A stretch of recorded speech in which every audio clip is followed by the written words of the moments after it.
one of the things that's very cool about your story that I'd heard about but didn't really understand completely until I saw the documentary series was that you're a kid, you know this is what you want to do, and so you manage to get a job working at this recording studio, and you're running errands. Sure. You're getting coffee. You're probably getting other illegal things for people as well.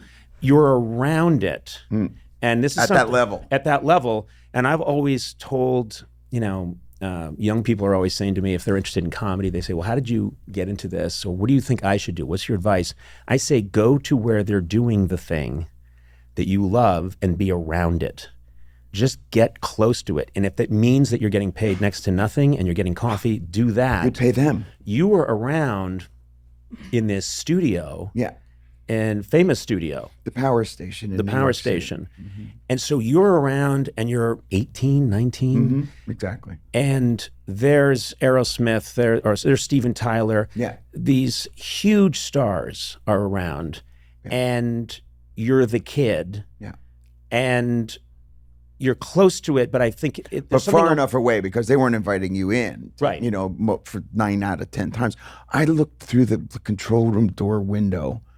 Freddie Mercury, David Bowie, singing Under Pressure. That's incredible. I jumped out of a cab one time, paying with nickels and quarters, no lie, with my little band from a rehearsal studio, about to go up to the stairs of the recording studio to walk through the door. Paparazzi guy jumps out of a garbage can. He starts taking pictures of what was the Rolling Stones jumping out of their limo to go in the studio. The guy yells at Mick Jagger, Mick, give us a picture of the band. He grabs me and my friends, throws his arms around me, and he says, "This is our new band, the Frogs."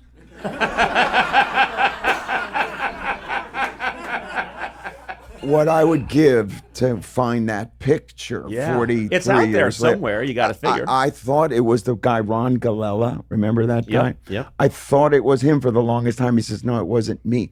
But somebody jumped out of that dumpster. Somebody took that picture of, and if I'm not mistaken, it was Bill Wyman who held the door for us. And Mick said, yeah, go upstairs.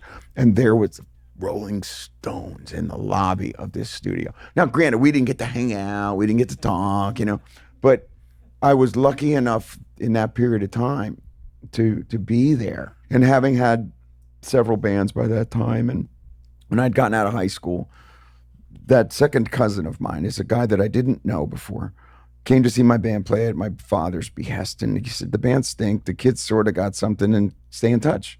And so for $50 a week, I called him, in September after I graduated high school with no college on the horizon.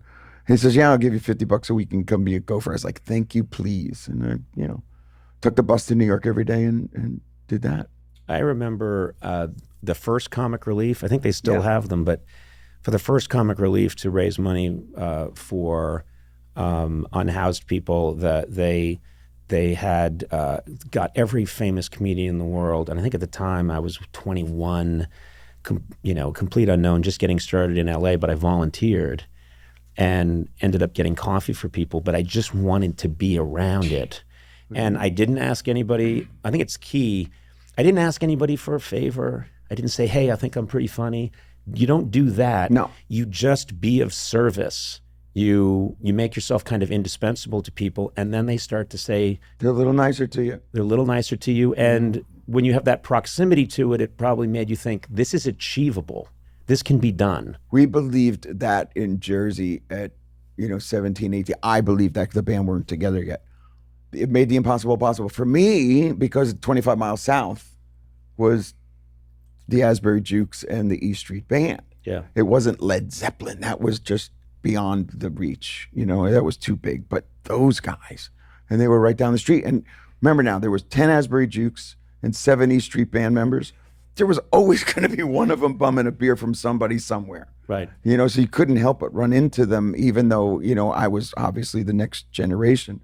But I mean, the first time Bruce jumped on stage with me, I was 17 years old.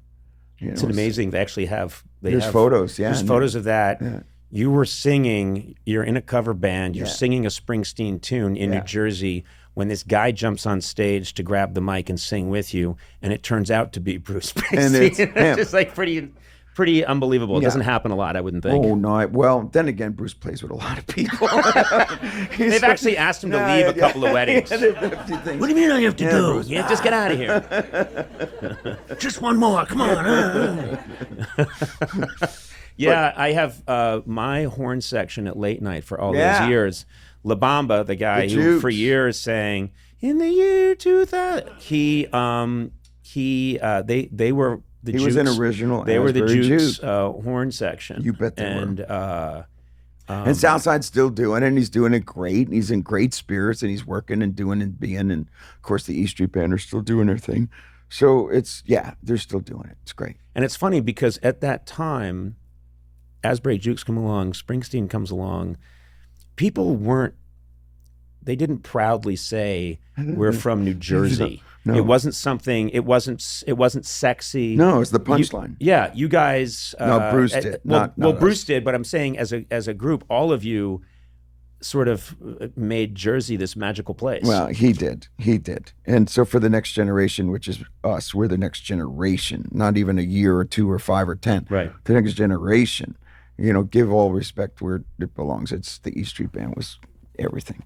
But, for the next generation, Bon Jovi became a big worldwide band, Yes, I heard of you.